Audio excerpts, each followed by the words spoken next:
Good morning. আজকে 17ই August, রবিবার। এখন বাজে সকাল 8:30।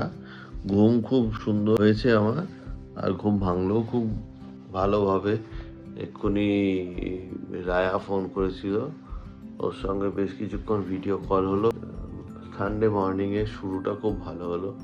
এখন আমি বিছানা ছাড়িনি, আমি পর্দাটা খুলেই শুই যাতে সকাল থেকে আলো ঢোকে আর বাইরেটা দেখতে পাই।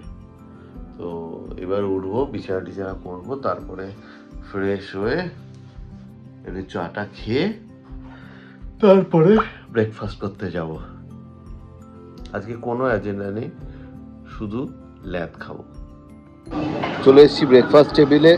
আজকে আমার ব্রেকফাস্টে আছে egg, scrambled egg, spaghetti and spinach mushroom, আর নিয়েছি প্যাশন ফ্রুট জুস। আজকেও আছে আলু পরাঠা, কিন্তু খেতে ইচ্ছে করছে না। আজকে প্রদীপ ভাইকে বললাম চিকেন স্যান্ডউইচ বানাতে। প্রদীপ ভাই বলছে তুমি বিকেলে কি আমার সঙ্গে মন্দিরে যাবে? তাহলে হ্যাঁ যাবো। তো বলছে যে তাহলে মন্দিরে যদি যাও তাহলে চিকেন স্যান্ডউইচ খেতে হবে না, অন্য কিছু খা। তাহলে ঠিক আছে, তোমার যেটা মনে হয় তুমি সেটা বানিয়ে দাও। বললো পনির স্যান্ডউইচ খাবে? হ্যাঁ খাবো। আর একটু ভরে আনলাম প্লেটটা। নিয়ে এসেছি আলু পরাঠা, একটু স্পিনাচ মাশরুম আর সবজি। দেখুন প্রদীপ ভাই কি পাঠিয়েছে, ভেজ স্যান্ডউইচ পাঠিয়েছে, 3 লেয়ার। আমি বাইরে থেকে দেখতে পাচ্ছি এর মধ্যে অ্যাভোকাডো রয়েছে, পনির রয়েছে, and so many things. Oh my God, it's going to be very interesting. ভেবেছিলাম প্রতিদিন একই খাবার বেশি ইলাবোরেট করে দেখাও না, কিন্তু আজকে না দেখিয়ে সত্যি পাচ্ছি না। যে স্যান্ডউইচটা পাঠিয়েছে তার এক্সপ্রেশনটা কালেক্ট করাটা খুব দরকার। আমি তো আজ অনেকদিন পরে অ্যাভোকাডো খাবো, আমার তো অ্যাভোকাডোটা দেখেই জিভে জল আসছে। আমি দেখি কেমন লাগে এই স্যান্ডউইচটা।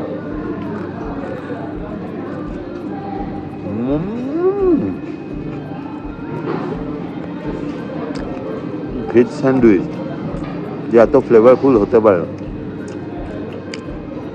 সত্যি এতদিন পরে একটা দারুণ ভেজ স্যান্ডউইচ খাচ্ছি। বাজে এখন 10:30। আমি প্রায় 1.5 ঘন্টা ধরে ব্রেকফাস্ট খেলাম।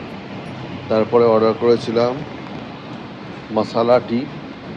সকাল থেকে বাড়িতে চা খাওয়া হয়নি, ভেবেছিলাম খাবো কিন্তু করে খাওয়া হয়নি, তো সেই কারণে একটা মশালা টি খেলাম। অলমোস্ট 3 প্লেট ব্রেকফাস্ট করেছি। তো আমার মোটামুটি ব্রেকফাস্ট, লাঞ্চ, ডিনার সবই হয়ে গেছে। এখন আর কিছু করতে ইচ্ছে করছে না, রুমে গিয়ে একটু শোবো। তারপরে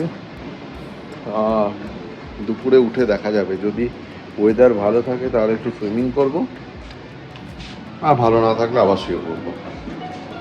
বাজে এখন 1:45। ব্রেকফাস্ট করে এসে আবার ঘুমিয়ে পড়েছিলাম। আজকে এখন দেখছি বাইরে ভালো রোদ উঠে আছে, তো এখন যাব আমি সুইমিং করতে। 1-2 ঘন্টা সুইমিং করব, তারপরে স্টিম বাথ নেব, তারপরে এসে কিছু খাবার খাওয়া যাবে। আমি মনস্থির করলাম যে সুইমিং করতে যাব, আর এদিকে ওয়েদার চেঞ্জ হতে শুরু করলো। কি মুশকিল বলো দেখি। বাজে প্রায় 3টে, একটু সেলফ গ্রুমিং চলছিল। তারপরে এখন আমরা যাচ্ছি হচ্ছে, আমি আর আদিত্য যাচ্ছি এখন জিমে। ও একটু জিম করবে আর আমি একটু ওয়াকিং করব। তারপরে আমরা দুজনে যাব সুইমিং পুলে, তারপরে আমরা যাব স্টিম বাথ নিতে। 2 দিন পরে আবার ট্রেডমিলে হাঁটতে ভালোই লাগছে। কাবিরার জিম কতটা অ্যাডভান্স হয়ে গেছে, আমি এখানে ক্যালোরি সেট করতে পারছি। তো আজকের ক্যালোরি একটু বেশি রেখেছি আমার তুলনায়, আমি একটু 200 ক্যালোরি রেখেছি। সবে 5 মিনিট হয়েছে, এখনো অবধি 30 ক্যালোরি বার্ন হয়েছে।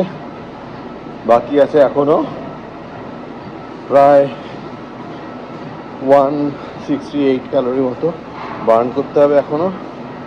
আর আমার এখন স্পিড হচ্ছে 5.5 kmph, আর 6 ডিগ্রি অ্যাঙ্গেলে ইনক্লাইনেশনে উঠছি। অনেক দিন পরে স্টার্ট করে ভালো লাগছে। কিছু না, শুধু একটু জোরে হাঁটা, এটাই কিন্তু অনেক উপকার করে। এই মুহূর্তে আমার হার্টবিটটা প্রায় 160/মিনিট। টার্গেট অলমোস্ট ফুলফিল হয়ে এসছে। 199 ক্যালোরি। টার্গেট হচ্ছে আমার 200। 7.5 ডিগ্রি অ্যাঙ্গেলের ইনক্লাইনেশনে উঠছি অ্যান্ড ইটস ডান। ভালো লাগছে অনেকদিন পরে। আজকের জন্য এটুকুই থাক। বহু বছর পরে আবার শুরু করলাম। Not bad. আমি 30 মিনিটসের আগেই আমার টার্গেট ফুলফিল করেছি। বাজে 3:35। আর এরপরে সুইমিং করব, তারপরে স্টিম বাথ করবো। তোমার ওজন এখন দেখাচ্ছে 67, প্রায় 66.89। প্রায় আধ ঘন্টা সুইমিং করলাম। আদিত্য আসেনি, ও নাকি সুইমিং জানে না।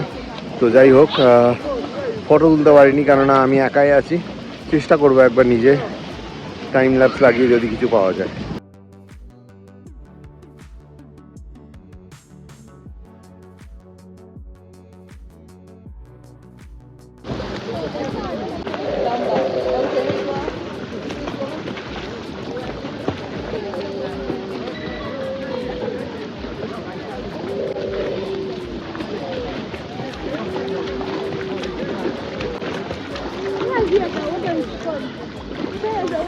এখন নিচ্ছে স্টিম বাথ। আমি চেষ্টা করবো ভেতরটা দেখানো, যাই না দেখাতে পারবো কিনা, আরও লোক আছে তো দেখ।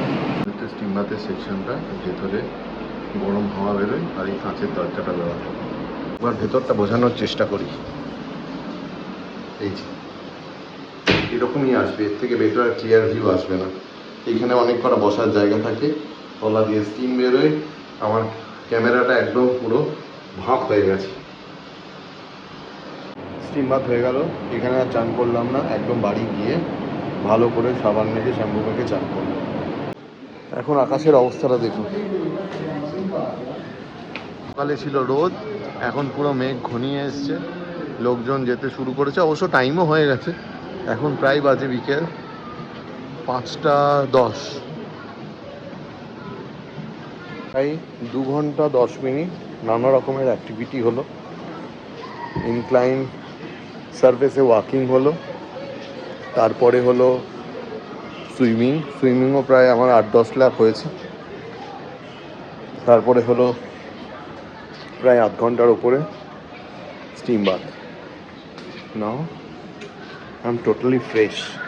খুব ভালো সময় ঘুরে এসেছি। এক পশলা বৃষ্টি হয়ে গেল। আর আমার লন্ড্রির খুব খারাপ অবস্থা, আমার জামা কাপড়ের খুব খারাপ অবস্থা। লন্ড্রিতে দেওয়া হয়নি, আমি এই জাস্ট লন্ড্রিতে পাঠালাম। কালকের মধ্যে যদি না আসে তাহলে খুব মুশকিল হয়ে যাবে। যাই হোক, এখন বাইরের ওয়েদারটা হঠাৎ করে প্রচণ্ড ঠান্ডা হয়ে গেছে। আই এম সো লাকি যে আমি আজকে সানডেটা একদম প্রপারলি ইউটিলাইজ করেছি। আর এখন খাবো একটু চা। সকালে 3 প্লেট ব্রেকফাস্ট খেয়েছি অলমোস্ট। প্রথমে খেলাম ওই যে স্প্যাগেটি, তারপরে স্পিনাচ, ওগুলো। তারপরে খেয়েছিলাম হচ্ছে আলু পরাঠা। আর তারপরে আবার খেয়েছি স্যান্ডউইচ, যেটা প্রদীপ বানিয়ে দিয়েছিল। তারপরে আবার আমি খেয়েছি মশালা টি আর কুকিজ আর কেক। তো এত কিছু খেয়ে ফেলেছিলাম সকাল 10:30 নাগাদ। তো সত্যি এখনও পেটটা ভার হয়ে আছে এত ওয়ার্কআউট করার পরেও। আজকে রাত্রিবেলা একদম লাইট কিছু খাবো, কেননা পেটটাকে আরাম দেওয়া দরকার। আজকে রান্না অলমোস্ট হয়ে এসছে। আজকে হচ্ছে বাসমতি চালের ভাত, একটা ডাল, অড়হরের ডাল, আর আছে কালকের একটু ভাত আর সেই আলু গাজরের তরকারিটা। এটি হয়ে যাবে আজকে। বাজে এখন রাত্রি 8:30 মতো। এবার আস্তে আস্তে খিদেটা পাচ্ছে। বিকেলে বেশ অ্যাক্টিভিটি হয়েছে অনেকক্ষণ ধরে করা, তার এফেক্ট এটা।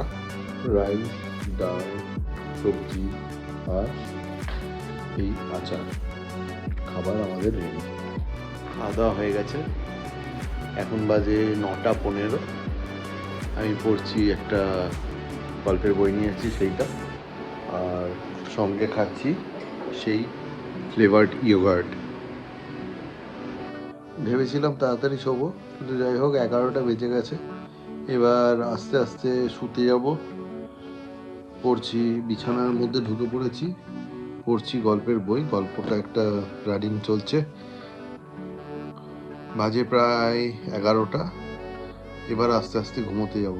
বিছানা করা হয়ে গেছে, বিছানার মধ্যে ঢুকে পড়েছি। প্রচণ্ড ঠান্ডা পড়েছে, বাইরে বৃষ্টি হচ্ছে, এদিকে ব্যাঙ, তারপরে ঝিঝি পোকা ডেকেই চলেছে। তো বেশ একটা সুন্দর পরিবেশ। এইরকম ঠান্ডা ঠান্ডা ওয়েদারে লেপ মুড়ি দিয়ে শুয়ে গল্পের বই পড়তে পড়তে ঘুমিয়ে পড়ব। Good night. Thank you for watching my blog.